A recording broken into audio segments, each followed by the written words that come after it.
Monday, I heard about the possibility of the Insurrection Act being used in the LA protests. So I asked ChatGPT, what does this mean for me and how can I stop it? It suggested writing both state and federal legislators, which I instantly did. It also said to join up in a group of 2 to 3 people and protest and create my own protest group. I asked if I should talk to my lawyer about the implications of protesting before I do, and it said absolutely. My lawyer told me about 5150 and gave me a bullet point list of what I should do to stay safe. In a protest, like always, stay peaceful. If an arrest occurs, don't interfere, even if it's hard, and to write someone's number on my body, and to bring a friend, and a lot more wonderful advice. I asked my mom Tuesday if she wanted to go with me and make signs. She agreed. Wednesday, a Tumblr post I commented on earlier this year was commented on the original post, being about how Christians are hateful people because Leviticus 19:34 says you must treat the foreigner living among you as native born and love him as yourself, for you were foreigners in the land of Egypt. I am the Lord your God, and how Christians were ignoring this part of the Bible. I wanted to prove this guy wrong and show him that Republicans are ignoring this part of the Bible. And I made that my protest sign. I took that post coming back up when I was in the protest state of mind as a sign from God that that's what I should protest on the streets. Thursday, my mother and I made protest signs, and both of us had officially signed up for the No Kings protest through my research of 5150.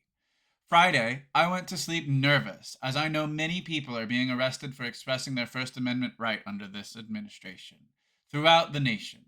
Saturday morning, or today, I awoke to find that far right activists online were saying about the No King protests, if you shoot one or two of them, the rest will leave.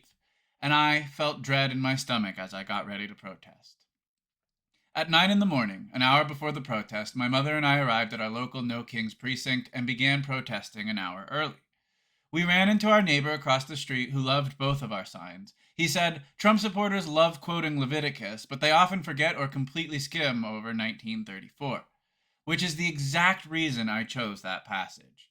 Many people stopped to take photographs of my mother and I, and even more people caught us on camera from cars passing by on video. The streets were filled with cheering and chanting and people honking their horns. There were only 2 people that gave a thumbs down the entirety of cars that drive by in that hour and a half. There were lots of cars as well. A man with a drum walked by and was beating it to a tune. My mother started chanting, no kings, to the beat. I made a vow before we came to stay silent, so I didn't join in. Nobody did.